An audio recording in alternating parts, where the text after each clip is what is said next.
Started the recording. Welcome to the NASIG 2020 session, Read and Publish, What It Takes to Implement a Seamless Model. This is a panel discussion led by Sarah Rochin. Please refer to Schedule for a complete biography of the speakers. Please also participate in our online forum with questions or comments about this session. The links are below this video. NASIG's Code of Conduct applies to all discussion on the forum. Please tweet about this session using the hashtag NASIG2020. We would like to thank the NASIG sponsors for helping us make our online conference freely available. I will now turn the session over to Sarah. Thank you so much. Hello, everyone, and thank you for joining us today. My name is Sarah Rochin. I am the Assistant Marketing Director at AIP Publishing. During this session, we will explore what it takes to implement a seamless read and publish model. This panel discussion will focus on the complexities of developing, implementing, and using the infrastructures of different read and publish models and the challenges of developing a seamless experience for everyone. Today's panel is comprised of a researcher, publisher, and librarian to be able to get the perspective from all angles. Andre Anders from Leibniz Institute of Surface Engineering, Adam Chesler from AIP Publishing, and Keith Webster from Carnegie Mellon University. Throughout the session, we will discuss the hidden impact that new workflows will have on stakeholders in scholarly communications. Andre, will you get us started? Sure, it will be my pleasure. I will share my screen if I don't mind. Yep.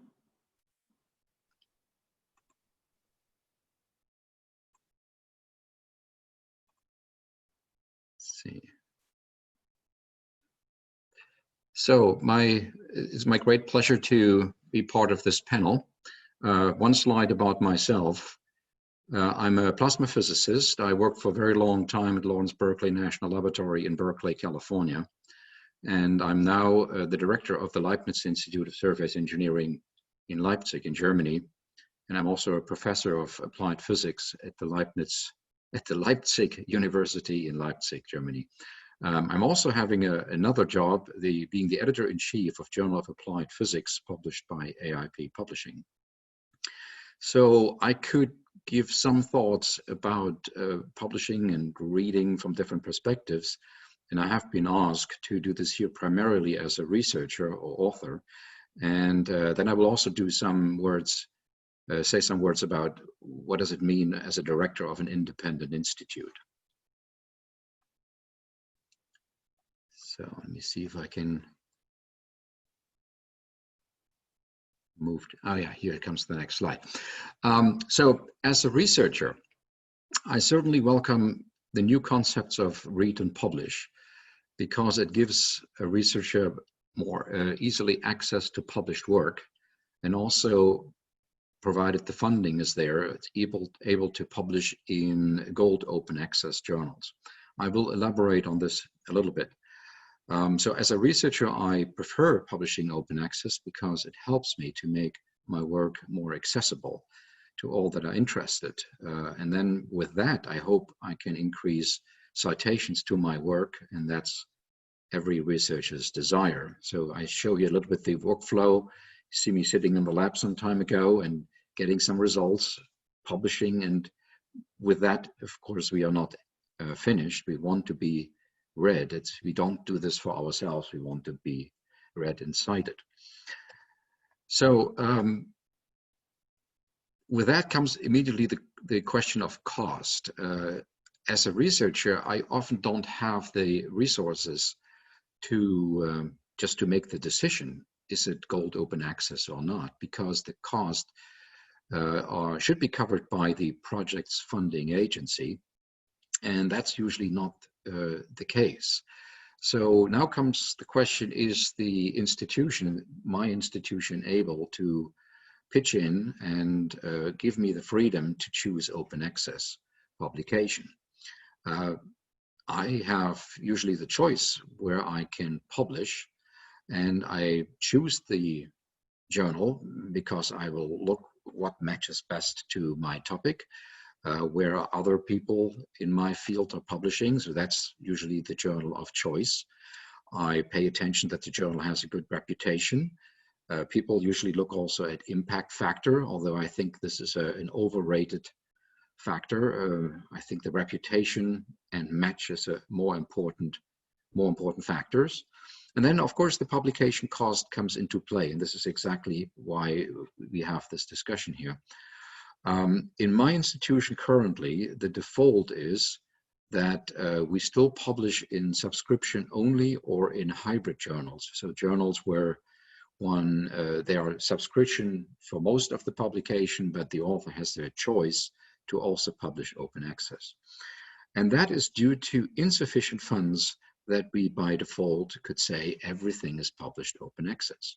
So we're, just to give an example, in my institution, we publish about 100 papers in peer-reviewed journals. And when we have costs of, say, order of magnitude $3,000 per publication, that's 300,000, and that's just not in the budget currently. So as an institute leader, then I see, of course, the mandates that come from funding agencies. They say, well, we need to provide access to the results of our research because we are at least in part funded by public money. So there's the possibility to publish green open access or preferably gold open access. And the last one, of course, requires funding, full or in part, by our institute. So as the director, I signed DEAL. That is a special contract, a read and publish agreement between publishers and a consortium of institutions. And DEAL allows us to access the publisher's journals and also have preferred conditions for publishing open access in the journals of that publisher.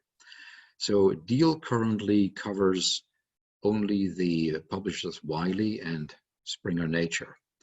So you can look it up, Google it. You will find Project DEAL, so that's the German version, which is commissioned by the Alliance of Science Organizations in Germany and represented by the German Rectors Conference.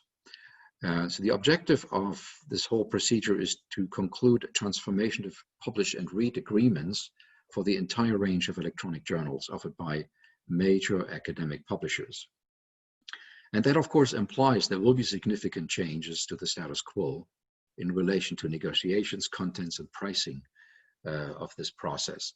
So as I said, currently DEAL includes Wiley and Springer Nature, but others are under negotiation. So what does it also mean? The librarian, we have one person in the institute responsible for the library. They have to learn what does it mean under the new conditions, and then they will teach what does it mean to all the other researchers. And by that I mean department heads, group leaders, scientific staff, and the grad students. So in part, this is done by me because I'm all directly involved in these questions by the librarian. The Institute has also a scientific council, which is a selected group of scientific staff members. And we obtain guidance by the members of DEAL. So, and occasionally when I'm in high-level meetings, I stress in these meetings that the funding agencies, if they have the desire that everything is open access, they also need to do the right steps and provide the underlying funding that allows us to go there. And this will then, if this is done, then we will have, I think, a different landscape, but it will be advantageous to the researcher and to the institution. Last, I was asked maybe to describe also what does it mean in terms of the decision process. So currently, as what we do in the institute, the author has to check the funding situation for the projects that he or she has, and then consult with the department head about the availability of institutional funds to pay for the publishing cost if they're not fully covered by the project. So we have the researcher, the department head, funding situation, and then choices are being made. Right now is that we have funding, but it's not enough. So the department head usually requires to set priorities, which paper should be published where, and then those selected papers will be sponsored to have full gold open access. And we will have occasional seminars in the Institute that where we teach to all the staff of what is the workflow. So we have all hands staff meetings, and with that, I think the guidelines are explained and everybody is brought up to speed. But we also understand this is a changing landscape, so we will have changes. We expect changes in the months and years to come. I think my last slide here shows that the funded agencies would provide right now funding, but the funding is usually for one paper per year, and then even doesn't cover everything. So we are in a bind to provide supplements, and we will need to plan this at the institute level to provide these funds. And as I said, the pressure is on the funding agencies to provide the necessary funding for everybody. And with that, I give the floor back to the panel.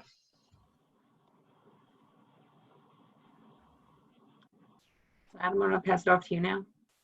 Yes, thank you. Let me share my screen.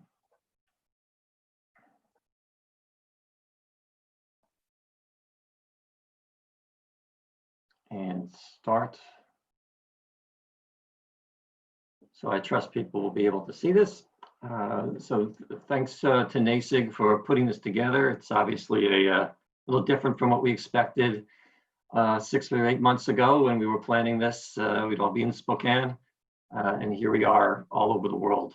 So it's, you talk about change. We're going through it at a lot of different levels here, and that's sort of what underpins a lot of what I would like to talk about, and I think we're talking about here today, is change and how we manage it.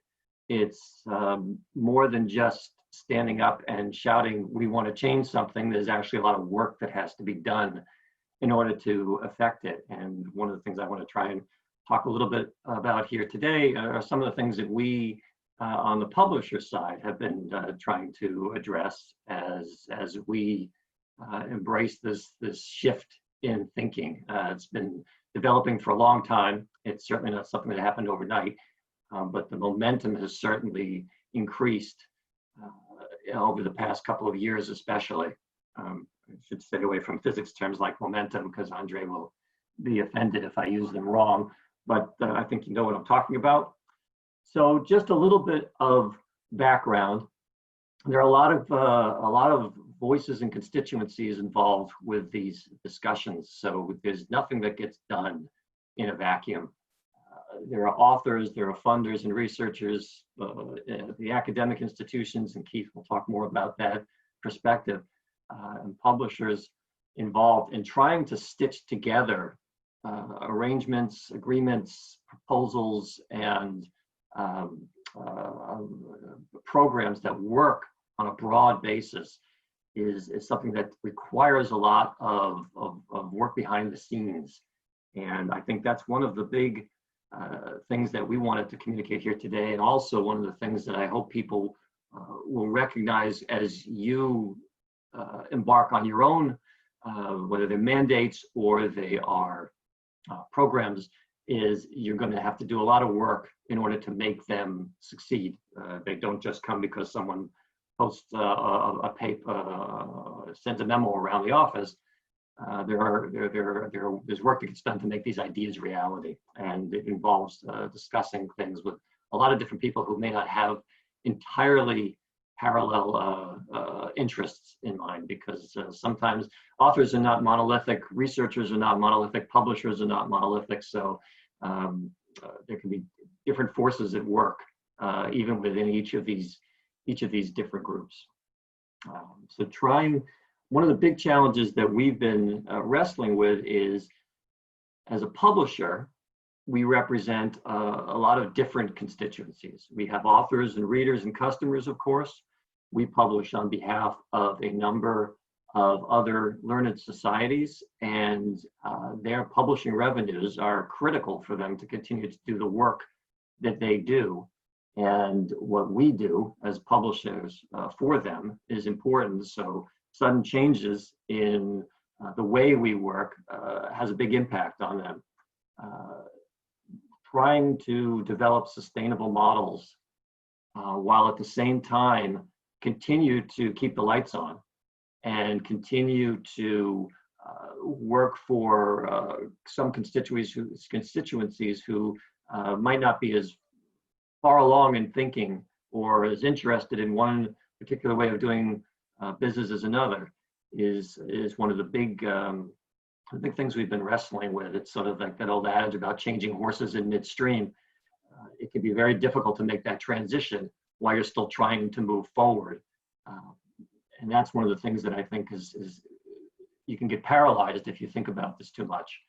And one of the things we've had to wrestle with is pushing through that concern, pushing through that, I don't know about fear, but those doubts and plunging into this to try and make something work has been a big challenge, because we have to talk to a lot of authors, and we talk to a lot of customers, and so on and so forth. It's been, the change isn't just hard, it's really hard.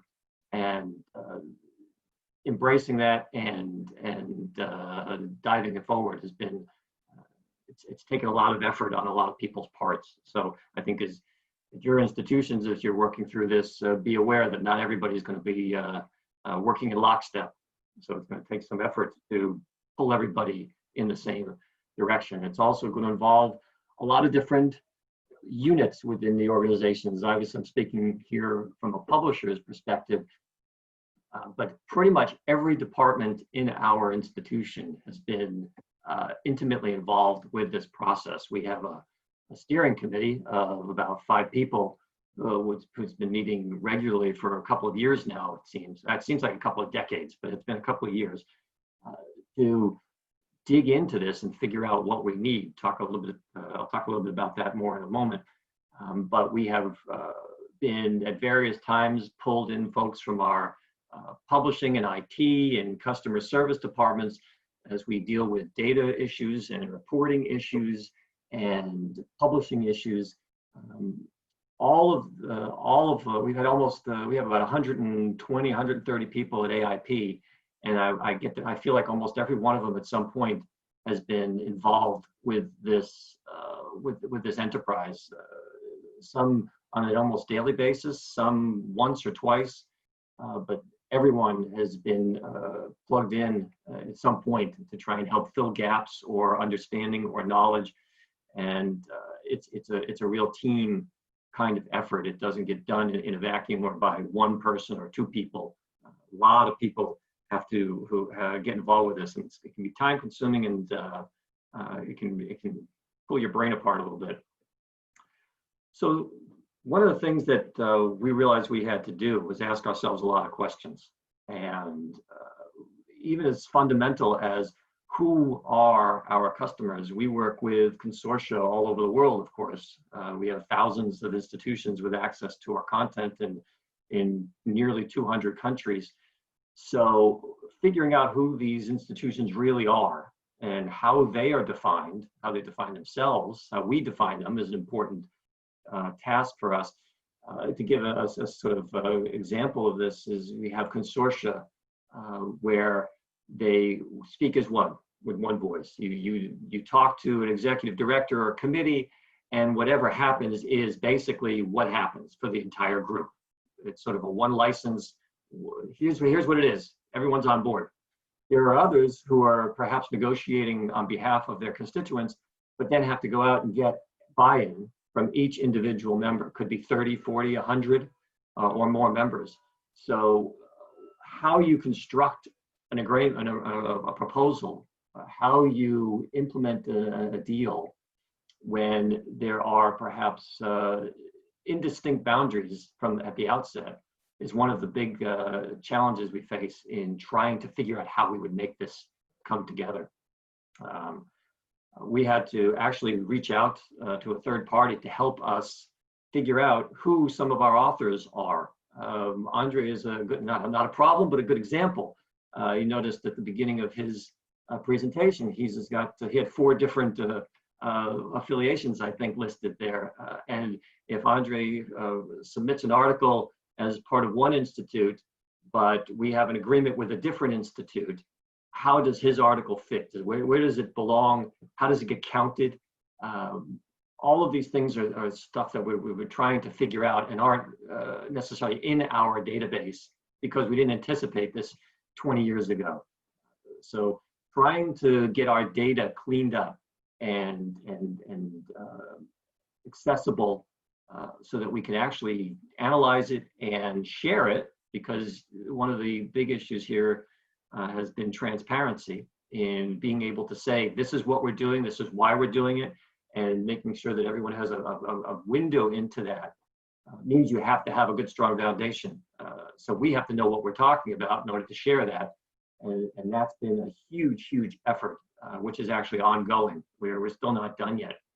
And that's part of what's gone into informing how we talk to our customers and how we build our models. Especially when you consider that, as I mentioned before, there are no monoliths out there. What is something that some consortium in Europe wants may be completely different what a consortium in South America wants, and trying to have the right tools in place to address that is one of the things we've been really working hard on. And that gets into all of the different things that we have to fix, change, adjust, adapt, modify, revise, fill in a synonym or other word. We've had to shift our workflows. We've had to build new systems, and none of this is a bad thing. It's just a reality. But manuscript processing systems have to change to account for these types of deals. We have to come up with pricing models that are sustainable for, as I said, thousands of institutions. We have to get management to buy into this. It's not always, you think it's hard to get change at, with the guy sitting next to you in your cubicle or your office, but now you've got to make sure that senior management understands what you're doing. The board, the parent organization, AIP Publishing, is owned by the American Institute of Physics itself. So we have to manage up as well as out. We have these publishing partners I mentioned before who have their own interests and concerns. So we have to bring them on board. Means a lot of people have to do a lot of pitching and massaging of information and just coming up with the right descriptions and the right data and the right information so that people make informed and clear and hopefully prudent decisions. And then there's the whole part about sharing this with the rest of the world. We have customers who have different interests. We have net producers of content who produce hundreds upon hundreds of articles every year, and others who produce none. So there's going to be a pretty dramatic shift in how costs are allocated amongst that group if we want to try and maintain a balance. And that's a real challenge for a lot of institutions. I'm sure Keith can talk more to that. Carnegie Mellon being a good example of an institution that can produce a lot of research. Getting authors and editors such as Andre on board is understanding what we're doing and why we're doing it. Testing these things, working with our agents and our own staff to train them so that they can talk about this intelligently with folks and not leave them confused or baffled by what we're doing, is also something that we spend a lot of time thinking about and then working on. I think at the end of each day, I have a little sense of panic about this whole thing, and I try and remind myself not to do that. Some of you have received AIP tote bags in the past, and it says, keep calm, I'm a librarian. We're trying to keep calm too, and make this work. And I think that's, I hope everybody will share in that mindset, which is it's a collaboration, a partnership, and we're working very hard to make it happen, and looking to each of you as well as to internally on sharing this information and making for a successful transition to a more open access environment. So that's my presentation. Our contact information will be shared, of course, afterwards. But I'm going to put the screen back to the team and let Keith take over.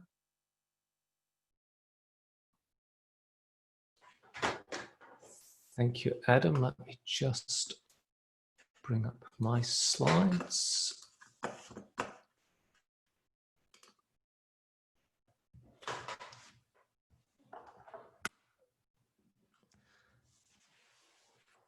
Well, hello everyone. It's great to be part of this event. I'm deeply grateful to NASIG for organising this virtual conference and to my fellow panellists for their contributions.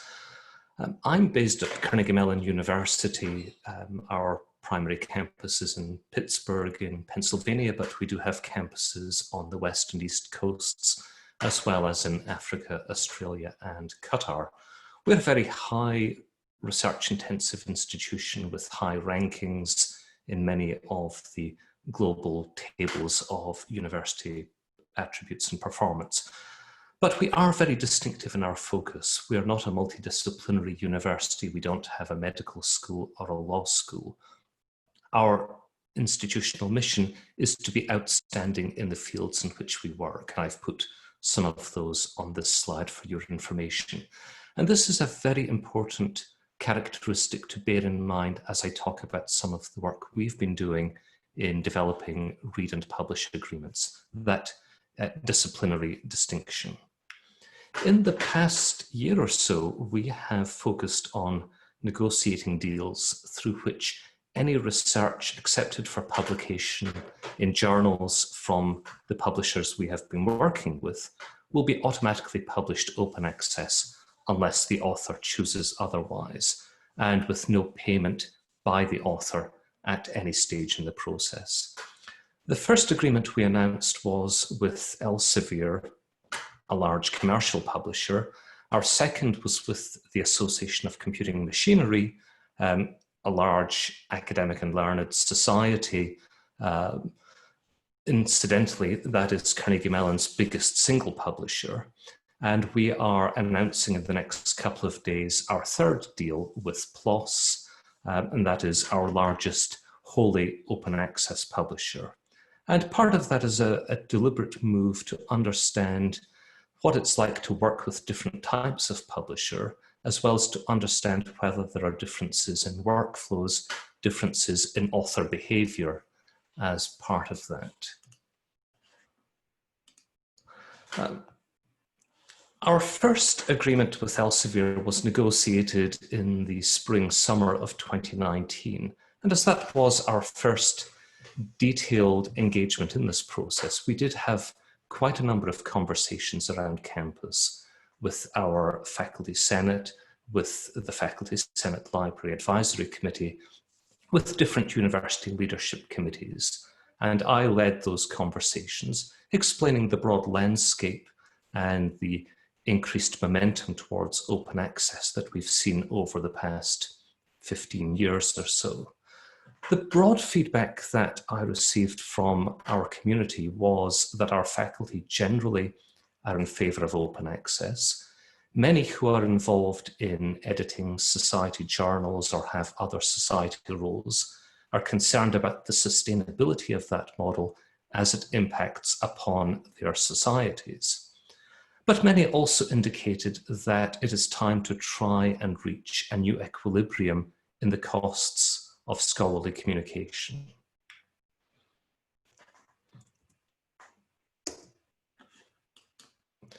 We acknowledge that our current licenses and subscription fees are paid to cover the publication infrastructure and long-term delivery of content, as well as to generate profit or surpluses for publishers.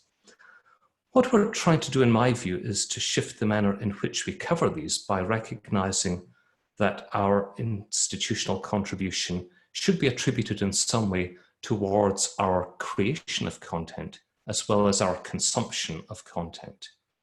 And over time, as we move towards a model in which we are reflecting both components of our engagement with the scholarly communication lifecycle, we may see a greater shift towards, or indeed ultimately a total shift towards, payment that is based on creation rather than consumption of content.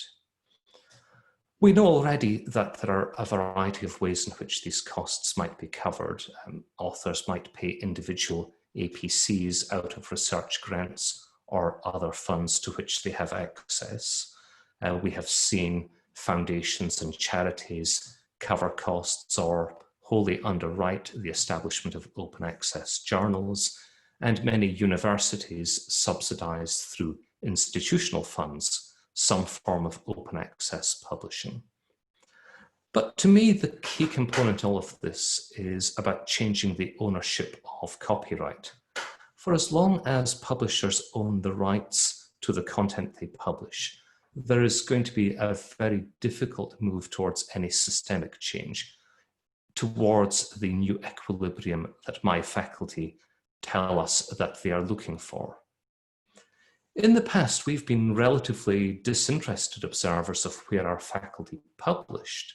We were much more concerned with who was reading what, rather than where they chose to place their articles.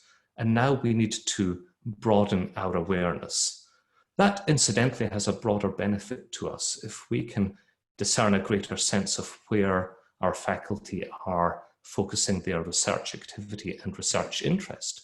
We can use that to sharpen the portfolio of collections that we make available, as well as the services and expertise that the library offers them. Inevitably, we need to talk a little bit about finances. The traditional model has been one where the costs of readership, the subscriptions and license fees typically paid for by libraries, have been almost entirely borne by central institutional funds. And as I signaled, open access authorship has typically been derived from funds provided by authors and their grants, perhaps with access to some small APC funding from libraries. One of the things that I have been conscious to try and avoid as we have explored read and publish agreements is not accepting any model through which publishers start with our traditional license fee and offer an open access top-up or advantage fee that sits on top of that. I do not believe that open access should be viewed by any player in the system as an incremental source of revenue. We already know from data calculated by OA 2020 and other groups that there is a considerable excess of financial flows in the global publication system. And what we need to arrive at is a transitional model.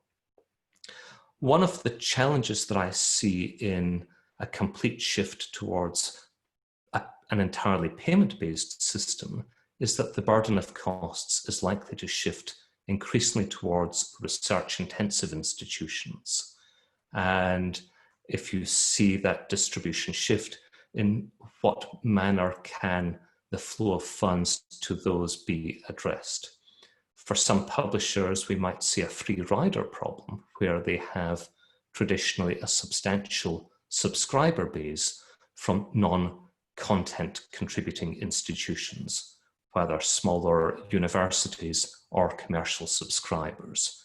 And do these simply become winners in the system where they no longer pay for continued access? And what about the loss of any other corporate revenues, whether it's traditional subscriptions or payments for reprints of articles or advertising? These are simply things we need to bear in mind as we explore the system's evolution. As we approach negotiating read and publish deals, we need to recognize that we shift into a different mindset as librarians. We are no longer negotiating solely based on what we paid historically for print subscriptions or about usage. We need a very different suite of data, such as where our faculty are publishing, the distribution of disciplines in our institutions, the awarding of research grants, and so on. And certainly in my place, we have made much stronger use of our bibliometrics colleagues to complement the information provided by our colleagues in our acquisitions department to give us a rounded dashboard of data that help us inform our negotiations. It's also important that those engaged in negotiations have a strong understanding of any research funder mandates that might impact author choice or author behaviour, as well as other open access policies that might influence their co-authors and collaborators. As we think about how we gather this data, we need to think about the tools that might help us better understand publication metrics, field-weighted citation impact of articles published, and so on. And that requires us to use tools like Web of Science and Dimensions to derive data at the level of publishers. And as our work evolves, we need also to think about how we might capture publisher-level data in our campus research information systems. We were the first institution to announce an institutional agreement with Elsevier, and one of the points that flagged up for both Elsevier and Carnegie Mellon are the perhaps hidden costs of being an early adopter. We need to recognize that we have to spend more time discussing and negotiating workflows and to help with the development and testing of those. I've put on this slide a number of points that we think are important to think about in the negotiation phase and subsequent deployment of the agreement. For example, are we talking about an effective agreement date that recognizes articles based on when they were submitted, when they were accepted, or when they were published? Does the institution want to have a direct deposit from the publisher of copies of open access articles into their institutional repository? And what are the workflows involved there? Who in the library needs to be engaged? In our case, our institutional repository manager has been working with publishers, and that's a different and additional role. How do publishers determine whether an author who says they're at Carnegie Mellon verify that that is indeed the case? Is it enough to accept that if the author says so, or do we require a verification from the institution? If authors, for any reason, prefer not to publish open access, at what point do they disclose their decision? And if they're to be given different flavors of an open access license, which do they choose and when do they choose it? And over time, how do we monitor compliance on both sides? How does the institution understand that we are playing fair, and how do we understand that all of our authors are being properly recognized? So those are a number of workflow issues that were new to us, required different skill sets, different players. We've also had to recognize a very different way of communicating on campus. We have never historically communicated when we've negotiated a renewal of a license with a publisher, but as we introduce read and publish type agreements, of course, we need to understand how our authors on campus become aware of that. And in a research intensive university like Carnegie Mellon, our authors often are found from our student bodies, both undergraduate and graduate students, as well as faculty and researchers. So in the long run, how do we monitor success? How do we define that? Certainly for us, thinking back to the feedback we received from our colleagues, they want open access to be promoted and pursued to advance the impact of their scholarship. So we are tracking success based on things like citation counts. And over time, we will want to understand whether or not articles published through these agreements truly attract a citation premium in some form. We also want to understand any changes in author behavior. For example, do we see authors changing publishers? The traditional mindset, and I've heard from many publishers, was that authors value the journal brand, the title in which they choose to publish. I've already heard from some of our faculty that they are changing the destination of publications to align with our read and publish agreements. That may be just early noise in the system, but it's an important thing for us and for our publishers to track. We also want to understand whether readership in any way changes, both inside the institution and globally. Many publishers now disclose download data, and it will be interesting to track that. It's also going to be important for us to track the financial trends.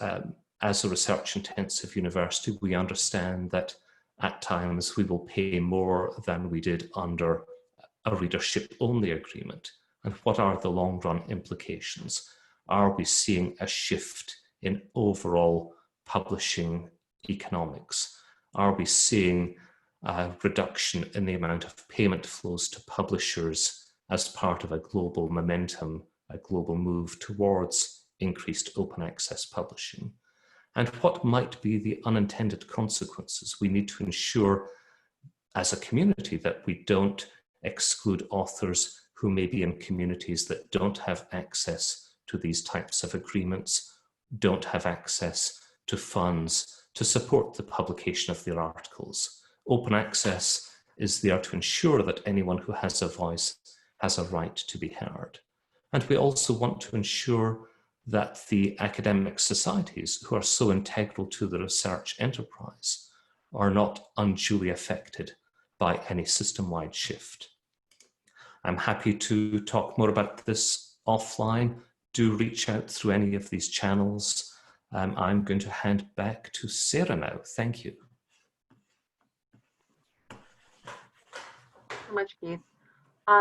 Seeing that we're done with the presentations as it stands, if we have a couple of minutes, we can field a couple of questions that we've kind of, through the presentations, we've found that there's a couple more things that we may be able to follow up on.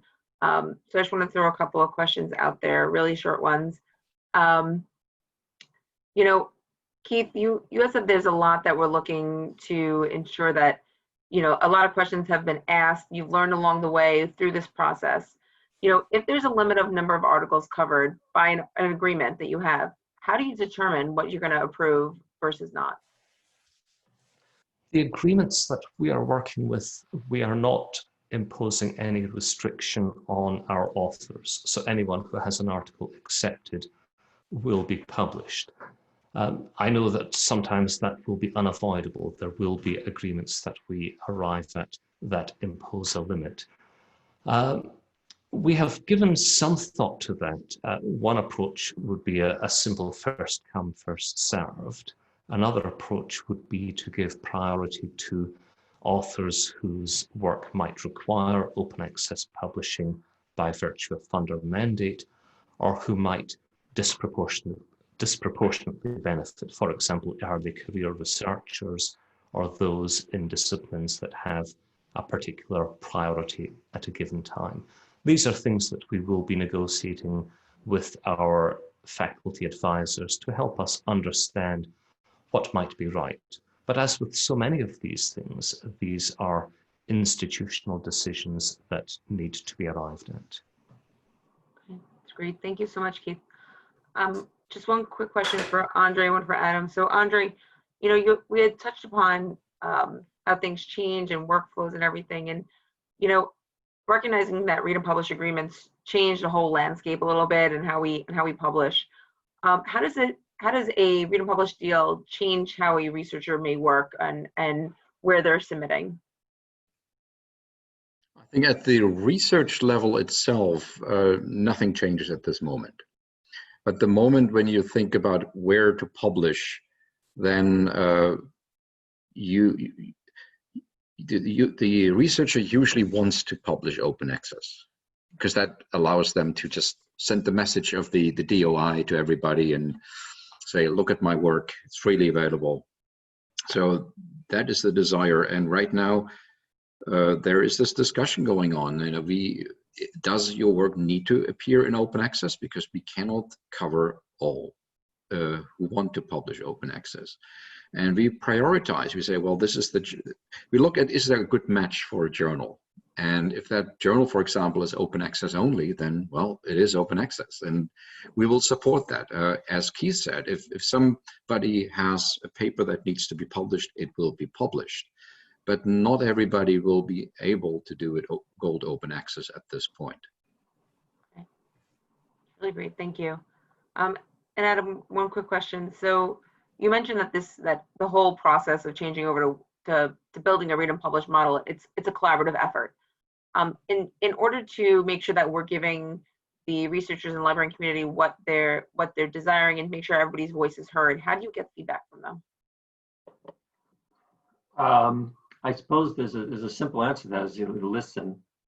But I think we saw, as over the course of the past year, our CEO went on a tour. We called it their European vacation, but visited, I think, maybe 15 or so customers over a couple of weeks over in Europe. We had arranged visits and meetings with customers throughout the U.S. in particular during the course of 2019, especially via conferences that we attended. We used to do that. We used to travel and go to conferences and things. All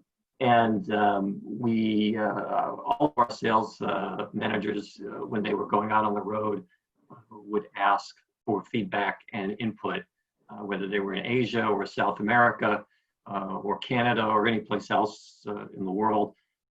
We had conducted focus groups at various conferences, such as at UKSG or SLA.